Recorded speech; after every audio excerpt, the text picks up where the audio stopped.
Hello friends, PCS discovery channel पे आपका स्वागत है।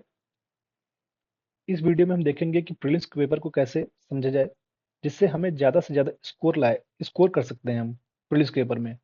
प्रीलिम्स के पेपर को अगर हम 3 पार्ट्स में डिवाइड करें, इजी, मॉडरेट और डिफिकल्ट, ये उन कैंडिडेट्स के लिए जो मिनिमम 1 ईयर से प्रिपरेशन कर रहे हैं, ये थोड़ा सा सीरियस कैंडिडेट है जिनको समझ में आता है कि हाँ, ये क्वेश्चन ईजी है कैटेगरी में आता है, ये मॉडरेट, ये डिफिकल्ट में आता है।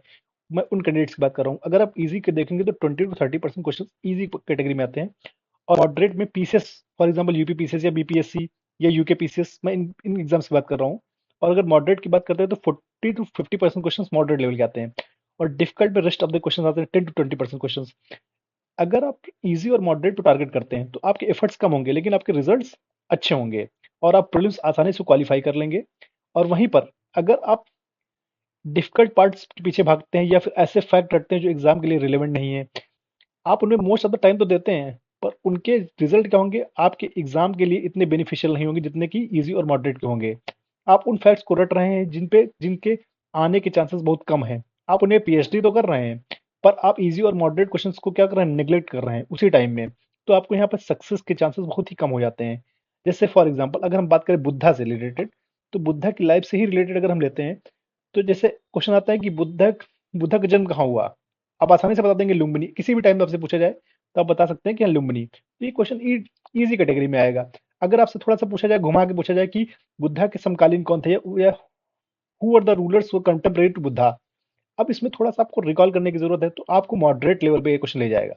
जबकि ऐसे क्वेश्चन जैसे जहाँ पे पूछा जाए कि बुद्धा से रिलेटेड कोई फिलॉसफी पूछ ली जाए, या कोई ऐसा सेक्ट पूछ लिया जाए कि बुद्धा से रिलेटेड है या नहीं है, या फिर उनसे उनके जीवन पे आधारित कोई ऐसा फैक्ट पूछ लिया जाए जिससे मोस्ट ऑफ द कैंडिडेट्स को ये चीज ना पता हो, अगर आप वो क्वेश्चन अटेम्प्ट करते हैं तो यहाँ पर क्या होगा, आपके निगेटिव निगेटिव मार्किंग होने के चांसेस रहेंगे, और आप यहाँ पे स्कोर क्या हो जाएगा, आपका फॉल हो जाएगा।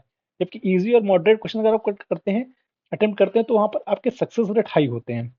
तो आप जब भी नेक्स्ट पेपर में अपीयर हो, या नेक्स्ट टाइम अपीयर हो, या फिर आप अगर आप अपीयर हो चुके हैं, तो अपने पेपर का एनालिसिस करें। एक बार जरूर देखें कि जो इजी पार्ट थे क्या मैंने उनको मिस कर दिया, क्या मैंने डिफिकल्ट क्वेश्चन को ज़्यादा अटेम्प्ट किए जहाँ से मेरे नेगेटिव मार्किंग ज़्यादा हुई, या फिर मैंने मॉडरेट में गलती की।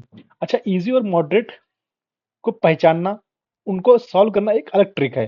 तो उसके लिए मैंने कुछ कीज को डेवलप किया है, और डिफिकल्ट क्वेश्चन के लिए कुछ एक्सपर्ट कीज हैं। ये ऐसा नहीं है कि सारे डिफिकल्ट क्वेश्चंस को लीव कर देना है, कुछ डिफिकल्ट क्वेश्चन ऐसे भी होते हैं जो हमारे रेंज में होते हैं, तो उनके लिए मैंने कुछ एक्सपर्ट कीज डेवलप की हैं। अगर आप इजी और मॉडरेट्स ऊपर निकल चुके हैं तो मैं उनको एक्सपर्ट कीज भी कहूंगा, जहां पर आप उन कीज की हेल्प से आप आसानी से उन डिफिकल्ट क्वेश्चंस को भी आसानी से नेविगेट कर सकते हैं।